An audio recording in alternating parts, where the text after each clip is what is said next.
Thunge kuke singena kwi-yure yethu yokugqibela yenkqubo yanamhlanje njengokuba ke kuphela inyanga bekumele nje ukuba umzimba udiniwe udinga nje ukuphumla kungaphakami nditsho nozwane kodwa ke namhlanje ingase ndingacela nje umphathi eze inkqubo noba ke kungeyure ezimbini inyana ngoba xa ndiphefumla naxa ndishukuma nje jonga mbukeli into ekhalayo yi-ching nje kuphela chantukura andithi ndikuthini ke kodwa ke usana olungakhali lufele embelekweni ngisho njalo ke andazi ke mhlawumbe uthi umphathi ini njani hayi bayakuzwa mbukeli sesingene ehoreni ke lokugcina ncilo ohlelo lethu ekhaya jikelele ingane abayibabaze ukukhula ngesivinini ngoba phela ivele yamilisa nje esithubeni bathe besabamba amakhanda yagaqa ngamadolo bathe besathi hayibo yagaqa ngamadolo yasukuma yagijima kuseyimi ke unoxolwa kwamwalihle abangane limhlophe qwa ake sibheke ihamba phambili ehoreni lethu lokugcina.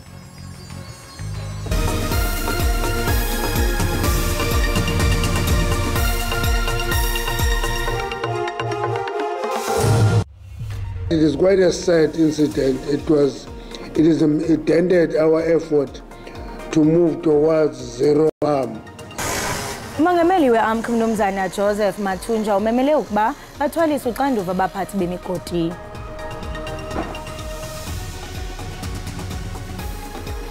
Zikhatyiwe inkokheli ye-IFP izityholo zokuba ubuso benkokheli yombutho ekhothamileyo umntwana uMangosuthu Buthelezi buza kuba kwiphepha lokuvota.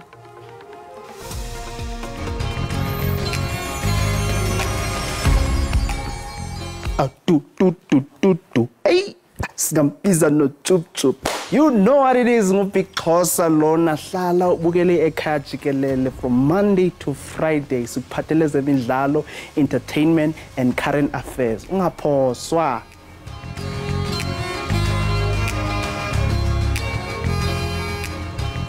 Kenene mbukeli ungaphoswa kanti ke umongameli we-AMCU Mnumzana Joseph Mathunja uthi mabathwaliswe uxanduva babekwa amatyala okubulala abaphathi bemigodi ngenxa yezehlo ezithe qolo esuba imiphefumlo yabantu kweli candelo oku emva kokuba kubhubha abasebenzi emgodini abali-11 kumgodi we-Impala kulandela ingozi eyehle emathunjini omgodi. Inzolo enganyamezelekiyo kulandela isithwakumbe sengozi emgodini esube imiphefumlo eli-11 konzakala abasebenzi abangaphaya kwama-70. Siphatheka kahle because abafowethu balimela abanye basezibhedlela abanye basoleki.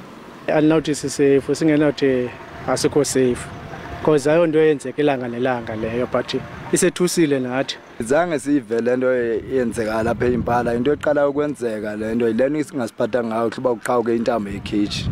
Ngokutsho kweziphathimandla zomgodi iImpala Platinum iphulo lohlangulo lithathe iyure eziqabeleyo eshumini. Our rescue operation started at 6 o'clock last night and by 7 o'clock this morning we were able to clear all employees impacted out of the underground workings.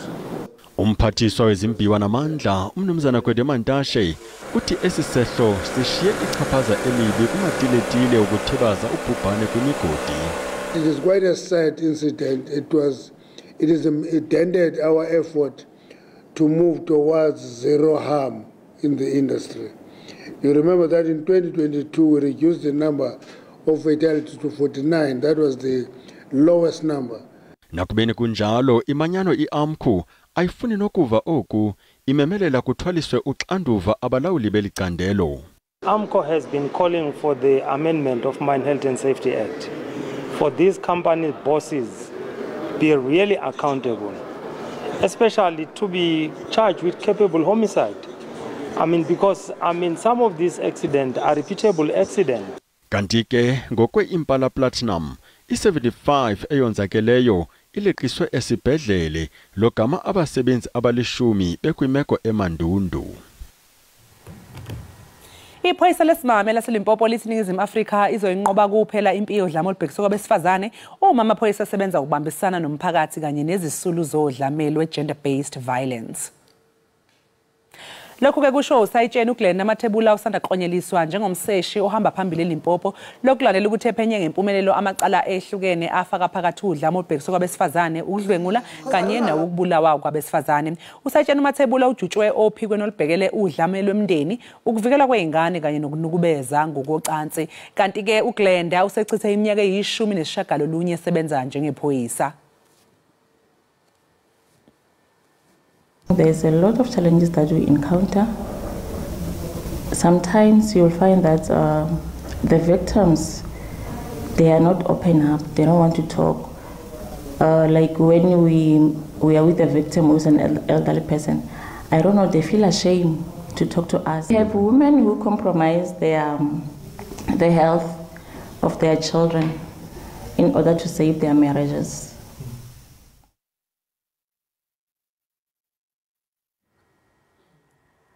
Abasemagunyeni kumasipala wengingqi yaseMutlusona okanye eMantlusana eKlerksdorp bajongene nezikhalo zokulwa kubudlobongela obusekezelwe kwisini ngenxa yengxelo eziphezulu zolwaphulomthetho ngokwesondo esebza kanti ziyabhaliswa kwisikhululo samapolisa saseJoburton. Usapho lakwaMukwena lufuna ubulungisa kwintombi yalo uMutla Lipule kunye nonyana wabo uBaliseng Mukhoma ekutyholwa ukuba bahlatywe batshiswa etyotyombeni. Sebethelekile kwa-Israel abantu abayi-10 bebethunjwe iqembu lamavikela mbuso eHamas kanye nelinye iqembu lasePalestine. Ngakolunye uhlangothi elakwa-Israel lona likhulule iziboshwa zasePalestine engama-30. Izakhamuzi zasePalestine zikuthakasela ukwamukela laba beboshwe kwa-Israel ngesikhathi bededelwe izolo ebusuku okholele ekutheni lezi ziboshwa zidedelwe ukungenelela kwenhlangano ebizwa ngokuthi i-International Red Cross. Lokwenzeka nje impi phakathi kweHamas neIsrael ibisathule njengoba kubeke khona ukuvumelana ukuthi kubekwe phansi izikhalo kwesikhashana ngenhloso yokuthola isisombululo. Ukubeka izikhalo phansi bese kuphelelwe isikhathi kephake ngomsombuluko zombili inhlangothi zivumelene ukuthi izoqhubeka ukubeka phansi izikhali kulempi esidonse isikhathi eside. Isixeko saseGauteng siceba ukubhena ngokuchithwa kwesibheno saso kwinkundla ephakamileyo malunga nokuchongwa kukaFloyd Brink njengomanenjala wesixeko. uBrink wonyulwa libhunga laseGauteng kweyomdumba nangona engaphumelelanga kwiimfuno zovavanyo. Umbutho iDA yafaka isicelo enkundleni ngocanzibe iphikisa ngelithi uBrink akakhange ahlangabezane nemigaqo yomsebenzi.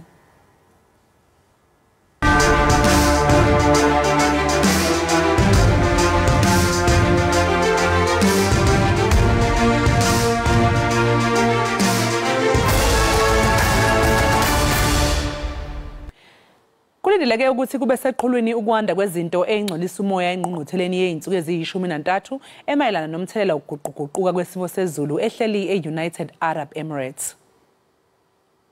Kuze kube manje azikaze ifezeke izibopho zokweseka amazwe adla imbuya ngothi ukuze ezokwazi ukumelana kangcono nokulawula ukuguquguquka kwesimo sezulu. Kwasungulwa isikhwama sokuthi amazwe athathwa njengamancane emhlabeni abhekane kangcono nomthelela ongemuhle wokuguquguquka kwesimo sezulu.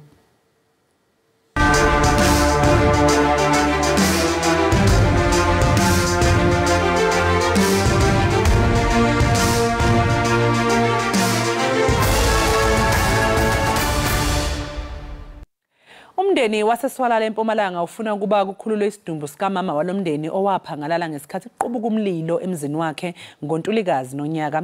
Lomndeni uthi uzame konke ukunxusa iziphathimandla ukuba zilekelele kepha kwanhlangazimuka nomoya. Usapho oludinga ukugqithisa inhlungu sele kuphanse ibezinyanga ezintandathu olusapho lohlelwe sisithwakumbe. Umlilo waqalwa likhandlela ngelixa kuhambe umbane. Kukrokreleka ukuba uKate Mbuyane watshiswa ngumlilo ekobude obuthongo. Umzimba wakhe nowawutshe wangqunqa wafunyanwa ngumntakwabo. Usapho lwakhe luthi lwehliswa lusenyuswa emva kokuba umzimba wathathwa uyokwenziwa ufaniso lwencindi yofuzo.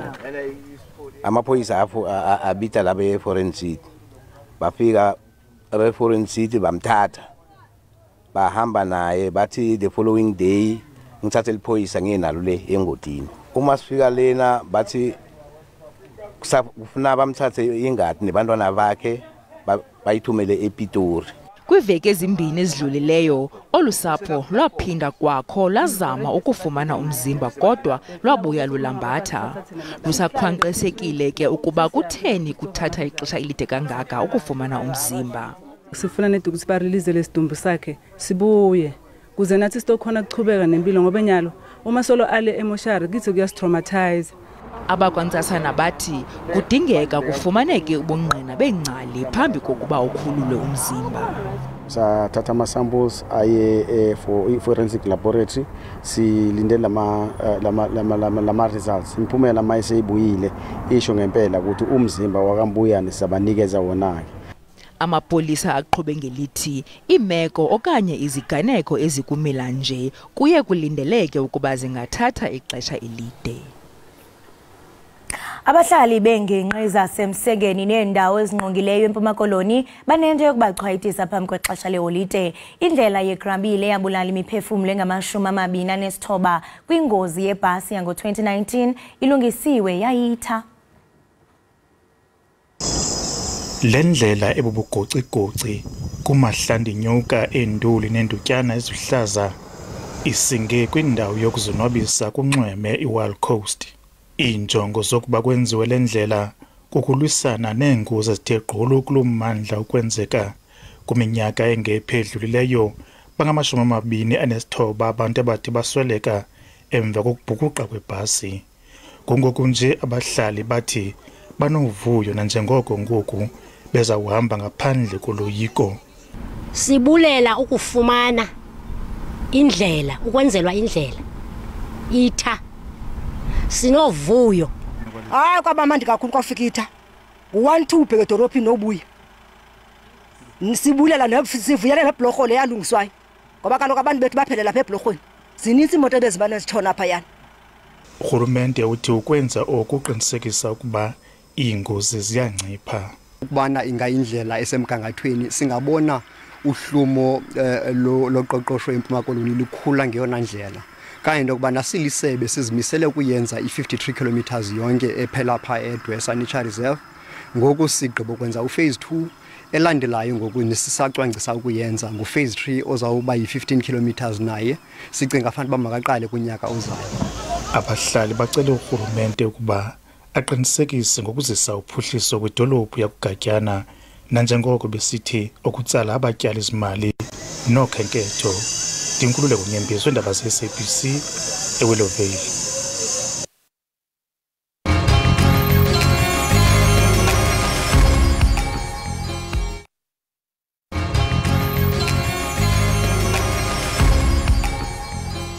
Siphinde sikwamukele mbukeli lapha ekhaya Jikelele ku-channel lihaye kanjalo naku SABC Plus. Njengamanje ke sikuyisikhathi sokuthi ke sibheke ama-trends. Ewembukeli sijonga eziphala phambili kumakhasi onxibelelwano ka-X. Kanti ke mbukeli njengokubona ke kumabonakude wethu i-hashtag ephala phambili esizaba nayo namhlanje #Matthew Lani, eyesibini #Lucas Radebe. Ngaba khale nyonini pha ku-Matthew Lani?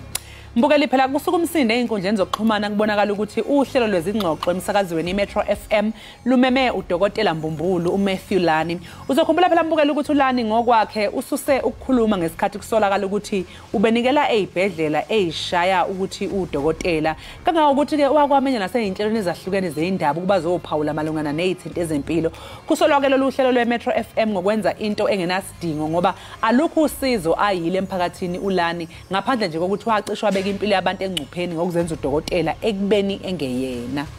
Kunjalo nje wena mamtshali nawe mbukeli ziyathontelana izikhalazo zabantu zokuba liyehla izinga lokwakha isizwe nokufundisa konamathotholo xa kukho mhlambe ixesha lokubizwa kwendwendwe kuba kaloku zisematheni kumaqongo onxibelelwano. Bambi bathi ke bekungekho sidingo sokuba kukrwecwe uMatthew Lani kuba kunemiba ebalulekileyo ejongene nelizwe.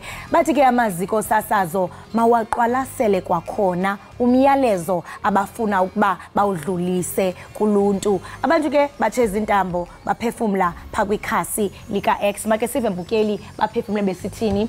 Well, I am the girl. Uti Matthew Lani thought Faith was going to run the interview like his TikTok lives and X spaces, where he can lie. She finally made him accept that he is lying. wamtheka esisho into yokubana at Faith Mangobe really put him on the hot seat. Uyatsho phawu the girl into yokubana lo uMatthew Lani becimba mhlambe ngethuba enodliwano ndlebe nayo uFaith pha ku Metro FM becimba mhlambe kungethuba mhlambe esenza o live bakhe bako TikTok neza X Spaces kuba ke ungumuntu othanda ba live athethe a interviewe ke ngabalandeli bakhe uyatsho ke uba kwelo qonga uye abe kanti adize ubuxoki ngoku apha ku Metro FM nayo uFaith Mangobe akazange abe kanti unikeza ubuxoki umenze into yokubana ngqine into yokubana ngenene ngamampunge lawa athethayo Chunqembe sijonga abaphefumleli babhale besithini Unodiboza uthi yena the way a lot of things are centered around trending on social media today, whoever is behind that Matthew Lani character having an interview at Metro FM won't care that the reaction is mostly negative. All they care about is trending on this app formerly known as Twitter. Uphawulile ke nothulani Manqele uthini Kholosa? Uthi South Africa and mediocre is Tupazia Ogwayini true. Matthew Lani is now a superstar given airtime on Metro FM. Uyatsho into yokubana uMzantsi Afrika naye okamethu bayafana ngumgubo wengxowenye. Uyatsho into yokubana ngoku unikezwe into yobana beyi-superstar unikezwa iqonga lokuba athethe 27 minutes pha ku Metro FM. Chunqembe sijonge babakhona bathe babhala na. Hayi sebephelele lapha ku #Matthewlani uthula Manqela uthi iningizimu Afrika kanye nje nento ebheke eceleni hayi yithuphaziya egwayini ake sibheke ke yesibili yona ethi #Lucas Radebe Inhlangano yengemela ibhola kuleli safa kuthe einzulwini zobusuku ngokusa kwanamhlanje yakhipha istatimende besikhombisa ukugxeka enye yezinkakha zebhola lapha eningizimu Afrika okwakuthi uma ilithinta kuchwaze enkundleni lowo ke mbukelo uLucas Radebe owazakhela ugazi esebizwa ngegama inickname ukuthi Huru lona kwabe kuumdlali weLeeds United yaseNgilandi uma ke uzazi izinto zokwazi phela ukuthi ukhonzwe kangakanani ke eLeeds ngenxa yegalelo lakhe ke ewukapteni waleli yaqembu waphinde futhi oba ukapteni bafana ugejana kuphike nesafa hayi uLucas uthe ufisa ukuba umengameli wesafa ngenhloso yokulungisa izinto eingahambi kahle ebholeni lakuleli isafa ke hayi ikhombisa ukuphikisana ke noRuku loludaba Inene lo mbambukeli ngomnye wemiqholo etshisa kakhulu pha kumakhasi onxibelelwano kuba uninzi ke lutyhola isafa ngokungenzi ngokwaneleyo ukusondeza amagqala afana nabo oLucas Radebe ngenjongo ke zokuphucula ibhola kweli lizwe kuninzi ke abakubalulayo ukuxhasa izizathu zabo ezifana nokuhla kwezinga lebhola ekhatywayo yenqanaba eliphezulu kweli lizwe ingakumbi ke xa ujonga ukudlala kwayo ibafana make sijonga bathe babhala bahlomle besithini Ufums uthi yena resign Denny it's time up South African football has suffered completely under your leadership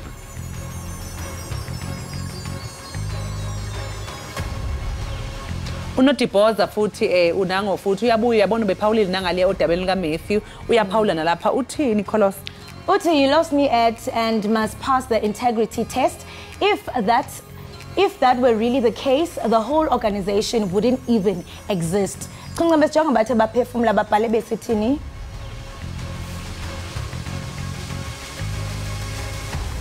Umbekezeli uthi yena if the SAFA NEC approved this statement then no wonder our football is in crisis this is silly petty and below the dignity of any serious organization it screams bunch of yes Ake mbukelisi ibamba lapho ke ebesiniphathele zona mayelana nodaba loliyana olwama trends okuyona ahamba phambili lapha yana ku x.com njengamanje ke mbukelisi sothi nje ke qu 8 kodwa emva komzuzwana siyathembisa makholi sisabuya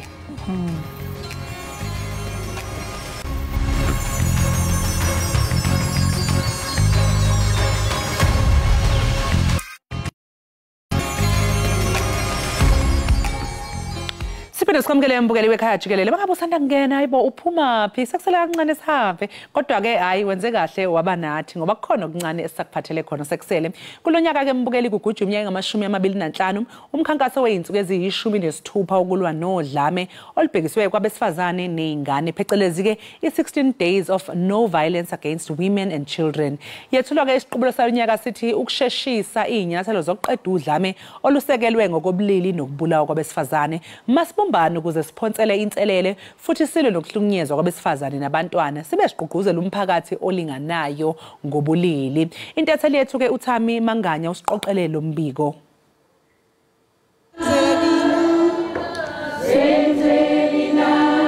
Iphulo lensuku ezili-16 zokulwa ubundlobongela obujoliswe kwabasetyhini nabantwana liphulo lezizwe ezimanyeneyo nelibanjwa minyaka le ukusuka ngomhla wama-25 kweNkanga ukuya kwe-10 kweyoMnga.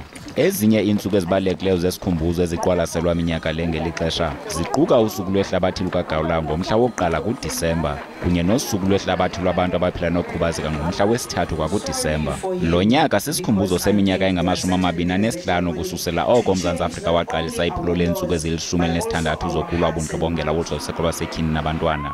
Eli phulo ligxile ekwaziseni abantu ngefuthe elibi lobundlobongela obusekele kwisini kwabasetyhini nasebantwaneni. Iphulo lalo nyaka liphehlelwe ngomhla wama-25 kule nyanga kwiphondo laseMpumalanga phantsi komxholo othi ukukhawuleziswa kwezenzo nokupheliswa komdlobongela obusekele kwisini nokubulawa kwabasetyhini. Lo mxholo uthetha ngokubaluleka kokuqinisekisa ukuba uluntu luneendlela ezininzi zokulwa i-GBVF. Xa sijonga kwindima ekumele uyidlale ekuhlaleni singakhankanya ezi zinto zilandelayo. Yiba litshantliziyo elichasene ne-GBV kwikhala lakho ekuhlaleni, emsebenzini nakwezinye indawo. Yigxeke kabukhali inkcubeko kunye nezenzo eziqhubela phambili nezikhuthaza ungalingani ngokwesini nanjengoko zikhokhelela ekuxhatshazweni kwabantwana nabasetyhini.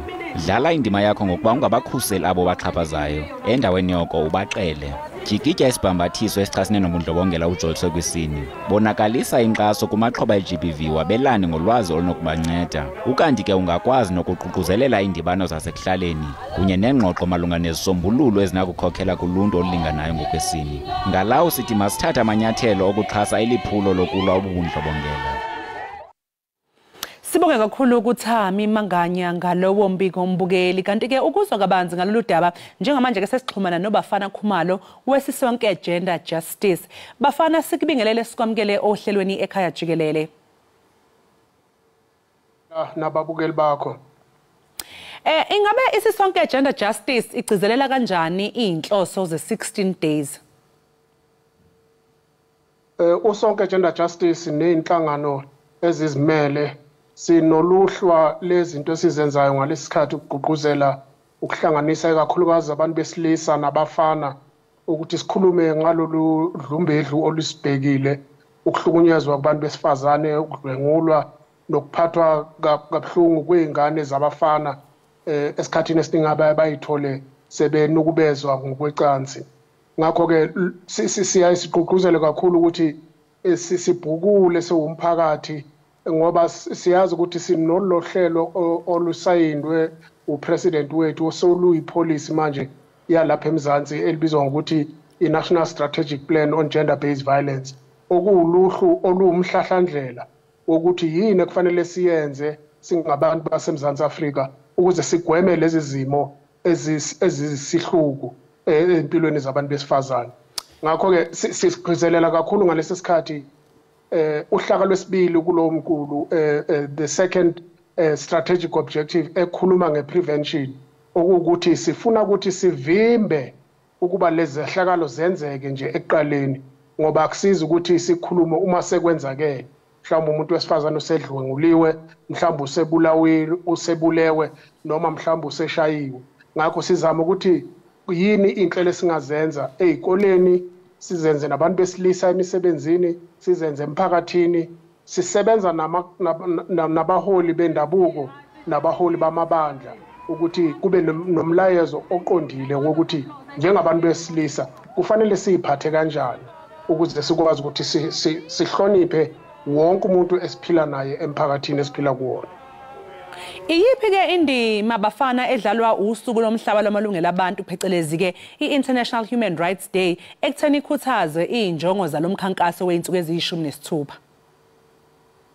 Lo hlelo luka 16 days siyazi ukuthi umhlelo lomhlaba wonke, global campaign, liqala ngomhla ka-25 luze luphele ngomhla ka-10 kaDisemba, okuwusuku oluqokwe inhlangano yeinhlaka zonke emhlabeni, United Nations, ukuthi kube usuku olubhekelela izidingo namalungelo wawo wonke umuntu, Human Rights Day.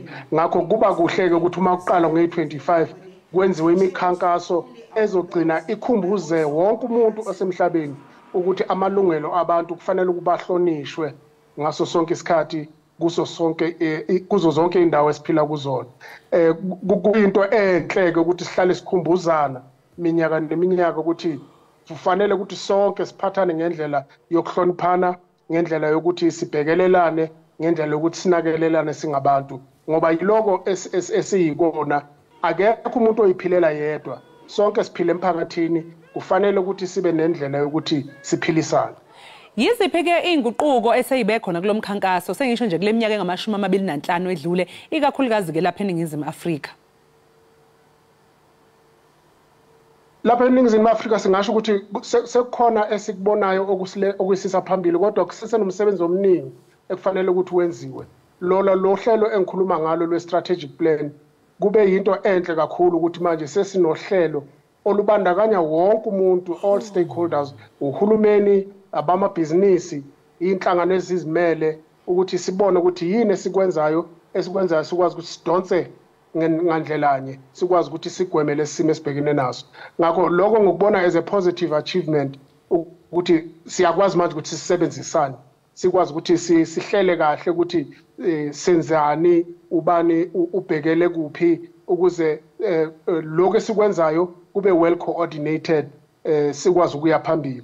Kodwa kusesenokuningi okusele ngaphandle, kuseseney'nhlelo ey'ningi ekufanele sizenze ngendlela mhlawumbe laba abaphethe umthetho, ingaba abashushisi, ingaba amaphoyisa, ingaba awojaji abahlala ey'nkantolo, ukuthi uma bebheka lezi zimo uma zifika kubona bazibheke ngeso elibukhali, ukuze sikwazi ukuthi sithumele umlayezo emphakathini wokuthi labo ebenza lezi zinto bazobhekana nomthetho ukuze bakwazi ukuthi babe accountable ngalezi zenzo zabo. Ngakho-ke kuningi esafanele sikwenze lapho, ngoba siyabona izimo zodlame nodlambedlu nokudlwengulo kwabantu besifazane akudambi eSouth Africa. Uzokhumbula ukuthi uMinister wamaphoyisa usinikeze uhlelo lwama-statistics kule nyangana ezidlulile, lusabonisa ukuthi amanani asesephezulu kakhulu.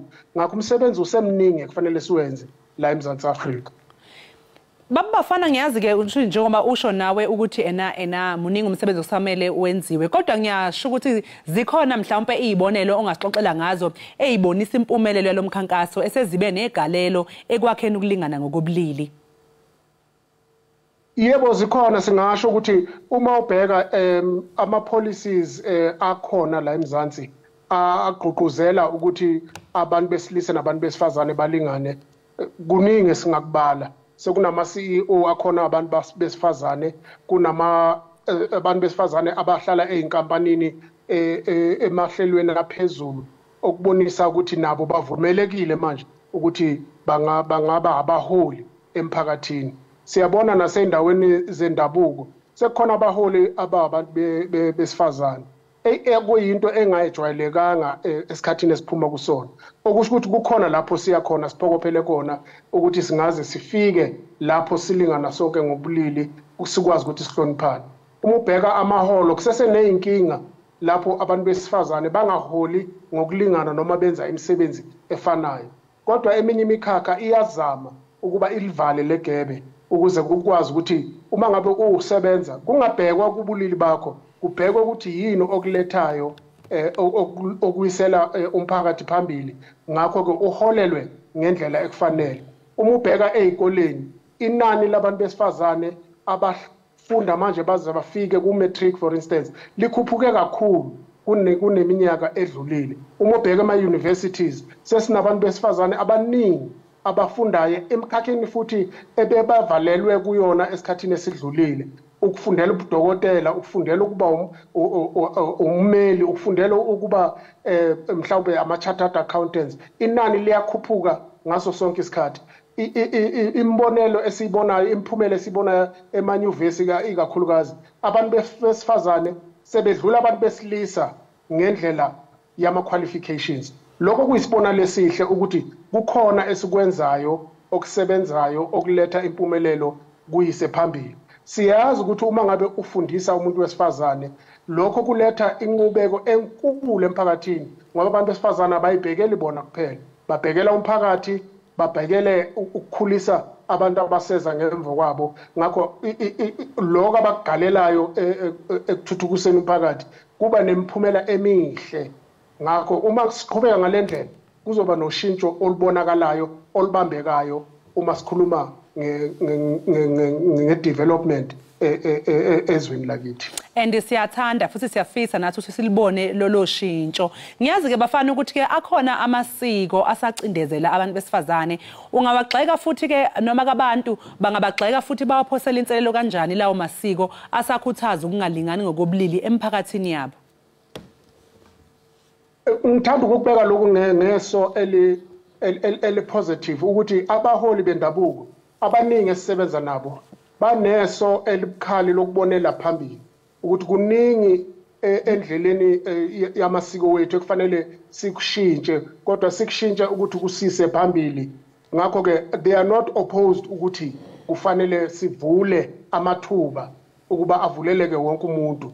Njengoba sengiphawulile for instance ukuthi esikhathini esidlulile ubungezwa kuthiwa kunomuntu wesifazane owumholi wendabuko, kodwa namhlanje siyababona bakhona. Ngani? Ngoba kunabaholi abakwazi ukuthi bakwamukele lokhu ukuthi sifanele isimo ukuthi sishintshe ukuze sikwazi ukuthi naseyimpilweni zethu emakhaya kube khona ushintsho olubonakalayo olubambekayo olukwazi ukuthi wonke umuntu ophila ngaphansi kwesimo azi naye ukuthi kukhona angakwenza ukuletha inguquko ezimpilweni zabantu. Ngakho lokho akubekelwanga abantu besilisa kuphela, wonke umuntu unesipho umdali amnike sona. Uma sibhekelela ngaleyo ndlela sizokwazi ukuthi sikhule siwumphakathi ngoba manje siletha konke lokho esinako okuyizipho zobuholi okunganikelwa kuphela kwabantu ngenxa yobulili. Ngakho kuyasiza ukuthi nathi sikwazi manje ukukhompyutha nabanye emhlabeni ngoba siletha igxathu elibonakalayo labantu abanemkhono okungabalulanga ukuthi ubulili babo buyini. Kusisiza kakhulu ngoba siyakwazi ukuthi sibone impumelelo esisaphambili.